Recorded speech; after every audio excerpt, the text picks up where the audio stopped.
मुसलमानों को इतना अमीर, मुसलमानों की इतनी प्रॉपर्टी, अरे तोबा तोबा तोबा, निकालो इनसे हाथ से कि वक्त दिलाएगा, वक्त दिलाएगा, वक्त दिलाएगा। और बोल रहे थे नहीं आएगा, नहीं आएगा, आखिरी दिन है, नहीं आएगा, नहीं आएगा, लाया। ये तो उत्तर प्रदेश और महाराष्ट्र ने इस देश को बचाया और उनको 2 से 40 पे रख दिया। और फिर शुरू किया वोट जिहाद हुआ है, वोट जिहाद हुआ है, वोट जिहाद हुआ है। क्या का वोट जिहाद?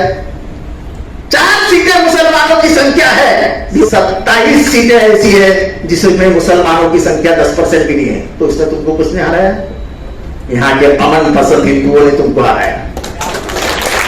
ये कि बीजेपी मुसलमानों के खिलाफ है, रही है और रहेगी। हमारे वीडियो को लाइक करें, हमें सब्सक्राइब करें और बेल आइकन पर क्लिक करें। सभी मौजूद हजरात, अस्सलाम वालेकुम। मुझे बड़ा फख्र होता है जब उलेमा मुझे किसी प्रोग्राम में बुलाते हैं, क्योंकि मैं इतिहास का एक बड़ा अभ्यासक हूं। जंगे आजादी की पहली लड़ाई 1857 में नहीं हुई थी, 1803 में हुई थी। जो पहली बार उलेमाओं ने अंग्रेजों को कहा था कि ये देश छोड़ के चले जाओ, ये तो इतिहास में लिखा गया है कि 1857 में लड़ाई हुई।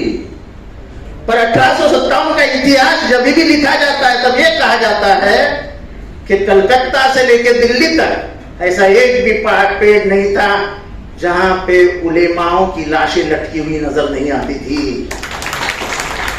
तो उलेमाओं का योगदान जो है हमारे आजादी में वो किसी से कम नहीं है। वक्फ बोर्ड के मामले में अंग्रेजों ने कई बार कुछ कहा लेकिन कभी हाथ नहीं लगाया। नेहरू जी के राज में 1954 में ये प्रॉपर्टी के लिए वक्फ बोर्ड बनाया गया। कुछ खामियां थी उसमें, हमने ये नहीं कहते थे पूरा मजबूत सील पैक था, लेकिन जो भी बनाया, जैसी चर्च की प्रॉपर्टी है वो चर्च को मैंने मैनेज करने को दी, जहां पे कॉन्वेंट स्कूल बने, हॉस्पिटल्स बने, जो कुछ बना बना। हमारे अल्लाह के जमीन के ऊपर मदरसे बने, कॉलेजेस बने, स्कूल्स बने, हॉस्पिटल बने, यतीम खाने बने। जो कुछ समाज के लिए चाहिए वो बनता गया। ये समाज के हित में था। हर समाज में 10-15 गुंडे तो होते ही है जमीन पे कब्जा करने वाले। ये भाई साहब यहां बैठे हैं, इनकी जमीन थी, इनकी नहीं बोल सकता हूं मैं, वक्त ये जमीन थी, उससे बड़ा झगड़ा चल रहा था। मुझे चंद दिनों के लिए वक्त का प्रॉपर्टी का मिनिस्टर बनाया गया और ये इनकी फाइल मेरे सामने आ गई। अब करूं तो क्या? मैंने 3-4 लॉयर्स को बुलाया, हम लोग वहां बैठे। बंबई की सबसे बड़ी और सबसे महंगी जमीन वो है। हमारे अंबानी साहब को छोड़, उसके ऊपर बाद में आता हूं। बड़े तगड़े लोग एक दूसरे से भिड़ रहे थे। तब मैंने उसमें फैसला लिया कि हर कलेक्टर को लिखा जाए कि वक्फ की अगर प्रॉपर्टी है तो 7/12 पे ऊपर वक्फ डाल दो। Once a Waqf always a वक्फ, आप बेच नहीं सकते। उसको पूछो, वो डिसीजन हुआ। हमारे महसूल मंत्री ने कहा कि उसका डिसीजन है, हम नहीं बदल सकते, तुरंत उसका अमल करो। हर कलेक्टर ने वक्फ की प्रॉपर्टी के ऊपर दी गया वक्फ प्रॉपर्टी, कोई बदल नहीं सकता। उसके बाद सुप्रीम कोर्ट गया, कोई मसला उत्तर प्रदेश से सुप्रीम कोर्ट गया तो सुप्रीम कोर्ट ने भी यही कहा कि once a Waqf always a वक्फ। अब इस सरकार को समझ में आया कि हम इसमें कुछ नहीं कर सकते, कानून बहुत तगड़ा है, क्योंकि सुप्रीम कोर्ट ने भी मुहर लगा दी है कि once a Waqf always a वक्फ। तो करे तो क्या करें? मुसलमानों को इतना अमीर, मुसलमानों की इतनी प्रॉपर्टी, अरे तोबा तोबा तोबा, निकालो इनसे हाथ से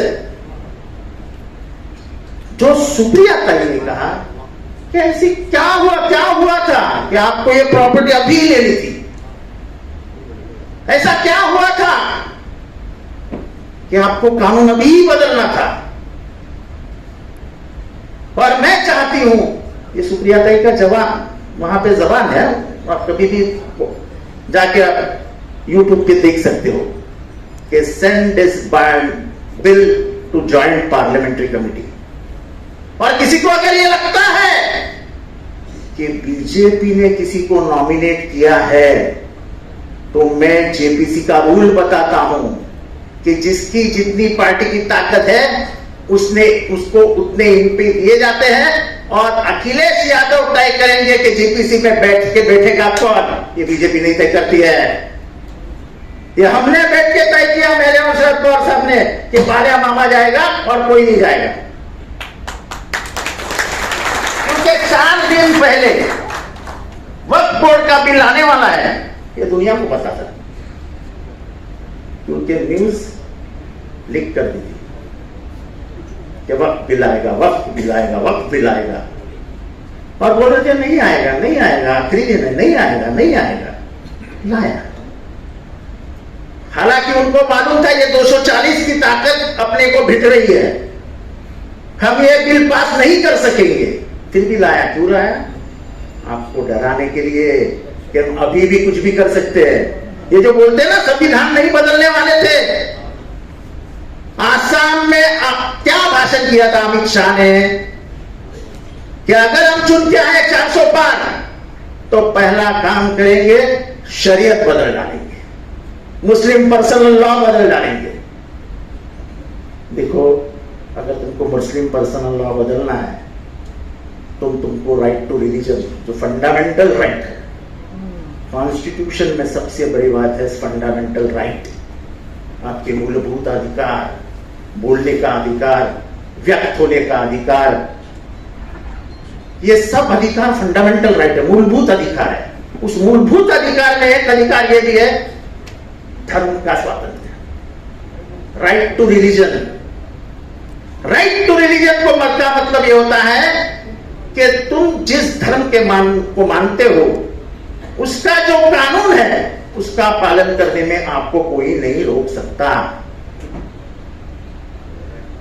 तो राइट टू रिलीजन के तहत यह कहा गया है, तो शरीयत ये कुरान का एक हिस्सा है, ये तुम्हारा अपना लॉ है, तो उसका बदलने का मतलब था कि हम कॉन्स्टिट्यूशन बदलने वाले हैं। क्यों झूठ बोल रहे हो देश से कि हम कॉन्स्टिट्यूशन नहीं बदलने वाले हैं? ये तो उत्तर प्रदेश और महाराष्ट्र ने इस देश को बचाया और उनको 240 पे रख दिया।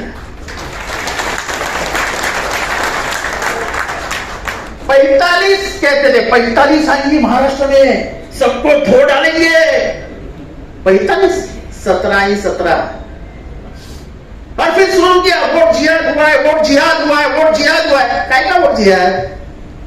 4 सीटें मुसलमानों की संख्या है, भिवंडी में है, मालेगांव में है,